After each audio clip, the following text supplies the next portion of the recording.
21শে ফেব্রুয়ারি অত্যন্ত আমাদের জাতীয় জীবনে গুরুত্বপূর্ণ একটা দিন। ভাষার জন্য লড়াই করে রক্ত দিয়েছে গোটা বিশ্বে, এটার উদাহরণ বিরল, কোথাও পাওয়া যায় না। শুধু আমরাই আমাদের ভাষার জন্য জীবন দিয়েছি। আবার আমরা এই ভাষার লগে লগে অন্য ভাষাতেও এখন কথা কই। হিন্দি আছে না নাই? আমাদের ছেলেমেয়েরা দুর্ভাগ্যজনক হলেও সত্য বাংলার চেয়ে হিন্দি জানে ভালো। কঠিন বাংলা বোঝে না, মাগের হিন্দি সব মুখস্থ। কি কপাল পোড়া জাতি! যে জাতি ভাষার জন্য রক্ত দেয় সে জাতি নিজ ভাষাকে ভুলে গিয়ে তাদের অনুষ্ঠানে হিন্দি গান বাজায়। আছে না নাই? কুছ কুছ হোতা হ্যায়, গানের নাম কুছ কুছ হোতা হ্যায়। বাংলাকে ভুলে এখন কুছ কুছ হোতা হ্যায়। তো আমরা যেন এই বাংলা ভাষার মর্যাদা রাখি।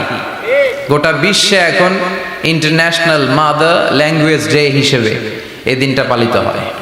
সিয়েরা লিওনে ওরা ওদের ভাষার পাশাপাশি বাংলা ভাষাকে আরো একটা ভাষা নিজেদের সেকেন্ড ল্যাঙ্গুয়েজ হিসেবে ঘোষণা দিয়েছে।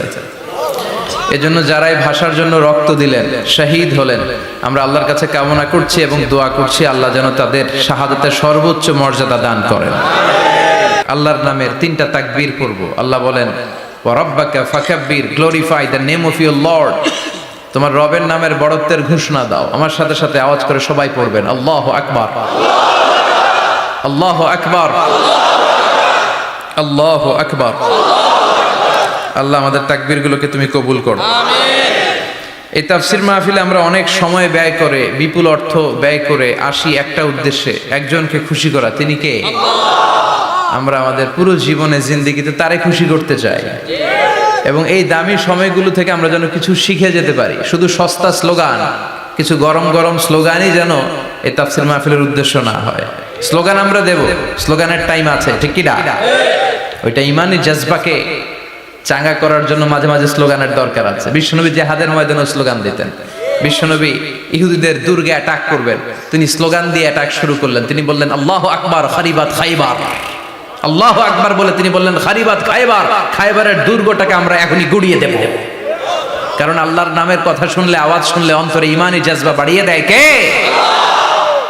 কিন্তু শুধু স্লোগান সর্বস্ব যেন আমাদের মাহফিল না হয়, আমাদের ইখলাসটা যেন থাকে। আমরা সবকিছু করব একজনকে দেখানোর জন্য। তিনি কে?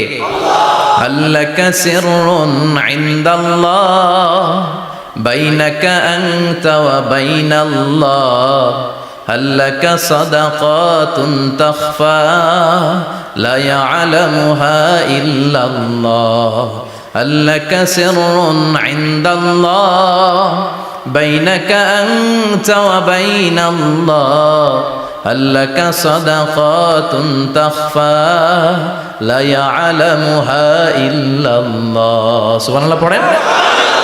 আল্লাকা সিররুন ইনদাল্লাহ, তোমার আর তোমার রবের মাঝে গোপন কোনো আমল আছে নাকি তোমার এরকম, যেটা আল্লাহ ছাড়া আর কেউ জানে না? তোমার জীবনে এরকম কোনো গোপন দান আছে নাকি যেই দানটা আল্লাহ ছাড়া কেউ দেখেনি? এজন্য আমরা একজনকে দেখানোর জন্য কাজ করি। তিনি কে?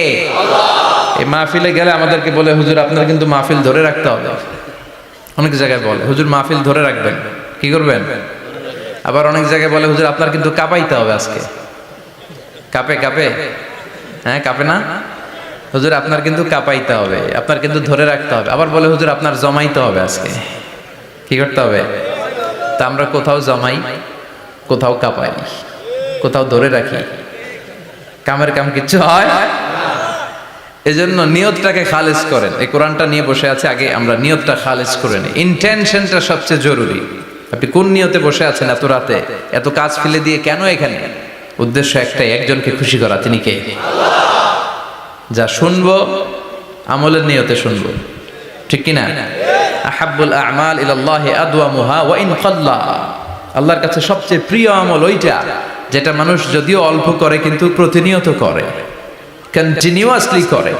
এজন্য যাই আমরা করব অল্প অল্প করে করব, কিন্তু প্রতিনিয়ত করব।